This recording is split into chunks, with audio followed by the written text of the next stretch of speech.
आला कमान जो कहेंगे वो करते नजर आएंगे अशोक गहलोत। या अशोक गहलोत के ही कुछ शब्द थे जब आला कमान यानी सोनिया गांधी के साथ उन्होंने मुलाकात करी और निष्कर्ष ये निकलना था कि राजस्थान का अगला सीएम कौन। क्योंकि बात कांग्रेस अध्यक्ष पद से शुरू हुई थी और वो राजस्थान की सत्ता काफी गर्मा गई। क्यों? क्योंकि अशोक गहलोत एक समय पर एक पद पर ही रह सकते थे। ये सबने कवायद शुरू करी। गहलोत ने साफ कहा उन्हें कोई दिक्कत नहीं एक समय पर दो पद पर बने रहने के लिए। लेकिन गहलोत कैसे एक समय पर दो पद पर बने रहते, ये सवाल था क्योंकि कांग्रेस की नीतियों के विरुद्ध था। कई सारे सवाल अपने इस खास प्रोग्राम में उठाएंगे कि 2023 से पहले क्या राजस्थान का सीएम चेहरा बदलेगा? अगर बदलेगा तो कौन? ये सबसे बड़ा सवाल यहां पर जनता के सामने इर्द गिर्द घूम फिरकर लगातार वही एक सवाल है कि राजस्थान की सत्ता किसके हाथ। हम लगातार कांग्रेस का जिक्र कर रहे हैं लेकिन शायद नजरअंदाज हम भारतीय जनता पार्टी को कर चुके हैं। बीजेपी कभी भी पलटवार कर सकती है। लगभग हर राज्य में वो सेंधमारी करने की कोशिश में थी। राजस्थान में नहीं कर पाए क्योंकि गहलोत का जादू चलता नजर आया। वो रिजोर्ट की राजनीति में बहुत माहिर हो चुके हैं। एक दो बार नहीं, कई बार वो रिजोर्ट की राजनीति कर चुके हैं। राज्यसभा चुनाव में करते हैं, 2018 चुनाव के दौरान, 2020 में चुनाव के दौरान, ये हमने तमाम देखी थी। लेकिन अब सबसे बड़ा सवाल यही है कि क्या यहाँ पर राजस्थान में घट रहा है जिससे गहलोत खेमे को झटका लगे, पायलट खेमे को खुशियां मिले कि सीएम पद पर पायलट आएंगे। दरअसल पूरा मामला समझने की कोशिश करी है सचिन पायलट, जो पहले नाराजगी जाहिर पहले भी नहीं करे थे। खैर, सचिन पायलट ने कभी भी खुलकर अपनी नाराजगी किसी एक पर्टिकुलर नेता के सामने नहीं करी। किसी एक नेता को लेकर उन्होंने हमेशा निशाना नहीं साधा।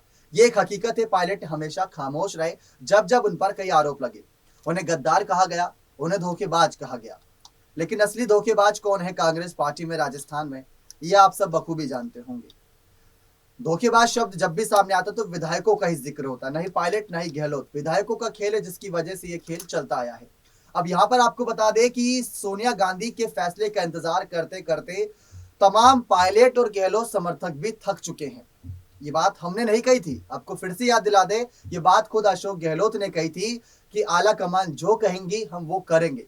यकीन नहीं आता तो आप आला कमान को लेकर जो बयान दिया था अशोक गहलोत ने, तब कांग्रेस अध्यक्ष पद से उन्होंने चुनाव न लड़ने का वादा भी किया था। तो उनका वो बयान सुन लीजिए जिससे आपके लिए आसान हो जाए समझना कि आखिर हम कहना क्या चाह रहे हैं। ये घटना जो हुई है, इस घटना ने कई तरह के मैसेज दे दिए पूरे देश के अंदर। और मीडिया भी हमारे जो है कई बार किंग मेकर बन जाता है। कई बार वो मीडिया महंगाई के साथ में जो देश के हालात है, शांति सद्भाव प्रेम भाईचारा रहे, ये संदेश दे रहे पूरे मुल्क को वो। और हिंसा की कीमत पे नहीं होनी चाहिए, उस माहौल में वो चल रहे हैं। और दूसरी तरफ मैंने उनसे मिला, कोची में जा करके रिक्वेस्ट की कि आप अध्यक्ष का चुनाव लड़ें। आखिर में उन्होंने अस्वीकार कर दिया, मैं मेरी बात को कायम हूँ, मैं इलेक्शन लड़ूंगा नहीं। तो मैंने कहा भाई जो सबकी भावना है कार्यकर्ताओं की, नेताओं की, तो मैं फिर चुनाव लड़ूंगा, ये मैंने कहा था। सुनिए आप। पर अब क्योंकि कल परसों की जो घटना हुई है और मेरी मॉरल रेस्पॉन्सिबिलिटी थी कि वो प्रस्ताव पार होता, तो मैंने तय किया है अब मैं इस माहौल के अंदर चुनाव नहीं लड़ूंगा। ये मेरा फैसला। मुख्यमंत्री बने रहेंगे सर। ये फैसला मैं नहीं करूंगा, ये फैसला सोनिया गांधी जी करेगी, कांग्रेस अध्यक्ष करेगी। Thank you. देखा आप सभी ने, ये गहलोत के ही शब्द थे कि आला कमान जो कहेंगे, उनका जो डिसीजन होगा हम वो स्वीकार करते नजर आएंगे। अब बात आती है पायलट की। पायलट का खेल किसने बिगाड़ा, गहलोत ने या विधायकों ने? दोनों अलग अलग चीजें हैं। गहलोत अगर डिसीजन लेते हैं तो गहलोत का नाम इंक्लूड होना चाहिए, लेकिन इस बार विधायकों ने बिगाड़ा। ये गहलोत खुद कहते नजर आए। गहलोत ने कहा कि अगर अचानक से सीएम बदले जाने की मांग सामने आई और 102 विधायक अगर नाराजगी जाहिर कर रहे हैं, 102 भी छोड़िए, अगर 90 विधायक भी नाराजगी जाहिर कर रहे हैं तो जरूर कोई ना कोई बात है ना, तो वो समझने के लिए एक बैठक होनी चाहिए। लेकिन अगर सोनिया गांधी बैठक करती है तो उनका नेतृत्व देखिए। जिन दो लोगों के बीच लड़ाई है, जिन दो लोगों को लेकर लड़ाई है, जिन दो लोगों को लेकर सत्ता के बीच बवाल है, उनको अलग अलग बैठकों में बुलाई। 25 सितंबर को जो कुछ हुआ वो सबने देखा, वो बैठक रद्द हो गई थी। कई सारे नेताओं के नाम सामने आए थे, शांति धारीवाल, महेश जोशी और उनके साथी नेता के 3 नेताओं के नाम सामने आए थे। उनको नोटिस भी जारी किया गया था। कारण बताओ। कारण उन्होंने बताया कि उनकी कोई गलती नहीं थी, उनका ये रणनीति नहीं था। लेकिन जैसे जैसे जानकारियां सामने आती चली गई वैसे वैसे हर कोई दंग होता चला गया कि पायलट के खिलाफ कितना बड़ा षड्यंत्र रचा गया था। अगर ऐसा नहीं होता तो 19 तारीख का इंतजार हमें कांग्रेस अध्यक्ष पद के लिए नहीं करना पड़ता और राजस्थान के सीएम पद पर पायलट होते। क्यों? क्योंकि गहलोत सबसे पहले पसंद थे अध्यक्ष पद के लिए और राजस्थान की पहली पसंद थे सचिन पायलट सीएम बनने के लिए। अब दरअसल जिस तरीके से गहलोत खेमे के विधायक लगातार झुकाव पायलट के समर्थन में दिखा रहे हैं, वो भी एक अच्छा नजरिया है। राजेंद्र सिंह हुड्डा की बात करना चाहेंगे, लेकिन उनको कहा जा रहा है कि वो थाली के बैंगन है, कभी इस तरफ तो कभी इस तरफ ढनक जाते हैं। तो ऐसे कितने विधायक ऐसे हैं जो कभी गहलोत की तरफ कभी पायलट की तरफ जाते हैं, ये अपने आप में बहुत बड़ा सवाल है। लेकिन राजस्थान की सत्ता में जो अगला त्रिकोणीय मुकाबला होगा, अगला जो चुनाव होगा 2023 का, सवाल हमारा सबसे पहला यही था, क्या सीएम चेहरा बदला जाएगा कि नहीं? सीएम चेहरा क्यों बदला जाना चाहिए, ये अपने आप में एक बहुत बड़ी सवाल बनता है। जरा दरअसल यहाँ पर आप समझने की कोशिश करिए कि पंजाब चुनाव से पहले सीएम चेहरा बदला था, अमरिंदर सिंह के खिलाफ विधायक थे, वहां पर उन्होंने इस्तीफा दिया था और यहाँ पर गहलोत इस्तीफा देने की बिल्कुल भी चाहत नहीं दिखा रहे। उनका तो सीधा मानना है कि 5 साल और चलेंगे। बजट भी चाहते जल्दी पेश हो जाए, 5 साल गहलोत ने सरकार बनाने का और वादा कर दिया है। तो ये सारी बातें हैं उनकी जो कहीं ना कहीं जनता को बहुत पसंद आई अभी तक, क्योंकि अडानी आए और जनता के बीच गहलोत ने तमाम बातें रखी, वो दिलचस्प होती चली गई। लेकिन प्रियंका गांधी, राहुल गांधी चुप नजर आए। क्यों? सवाल बनता है बहुत बड़ा कि प्रियंका गांधी, राहुल गांधी चुप क्यों थे आखिर। ये सवाल हम इसलिए पूछ रहे हैं क्योंकि 2020 में जब पायलट बगावत करके दूसरे जगह गए थे, रिजॉर्ट की राजनीति कर रहे थे, तो प्रियंका और राहुल ही थे ना जब वहां पर उनको मनाने के लिए गए थे। और जब बात आई सत्ता की लड़ाई की, जब बात आई सीएम पद मिलने की, तो दोनों चुप नजर आए। राहुल गांधी अडानी वाले मामले पर बोलते नजर आए। वो आपने देखा होगा भारत जोड़ो यात्रा में राहुल गांधी बोलते नजर आए थे। और ये वही राहुल गांधी जब पायलट का मामला आया था, जब विरोध का मामला आया था, बागी विधायकों का मामला सामने आया था, बावड़े विधायकों का इस्तीफे का मामला सामने आया था, तब इन्होंने एक बयान तक नहीं दिया था।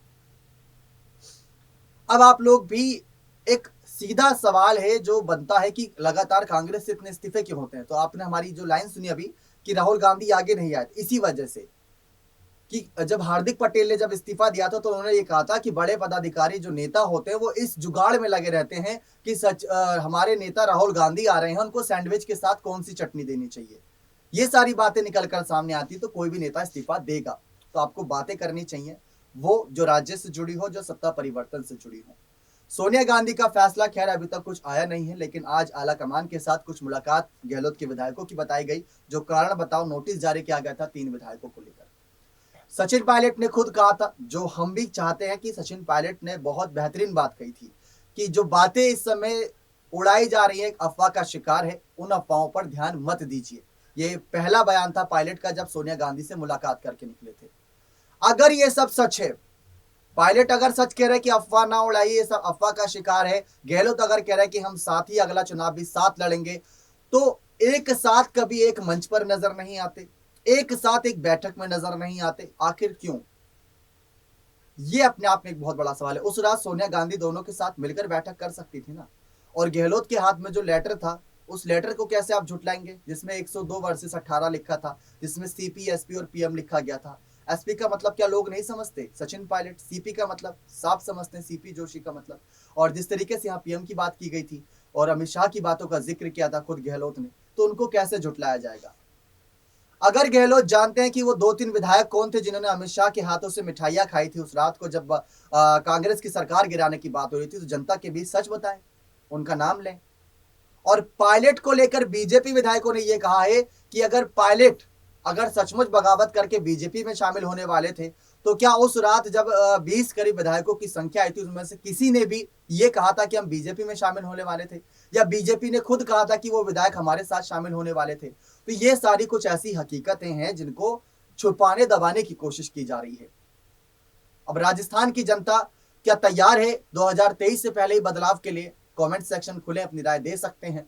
सोनिया गांधी के फैसले का कोई अंत नहीं, कब आएगा कब नहीं, क्योंकि अब अंतरिम अध्यक्ष सोनिया गांधी है और कुछ ही दिनों में उनका इस्तीफा और नया अध्यक्ष मिलने वाला है पार्टी को।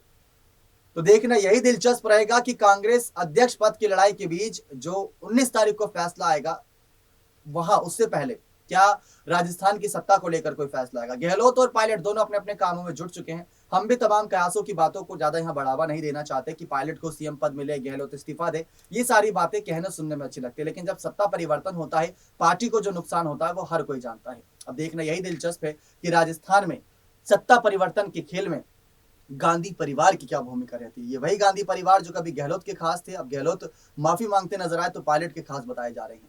देखना दिलचस्प है कि क्या फैसला रहता है गांधी परिवार का पायलट गहलोत की भूमिकाओं को लेकर आने वाले समय में। बने रहे चैनल के साथ। ऐसी और तमाम जानकारियों के लिए बहुत बहुत धन्यवाद।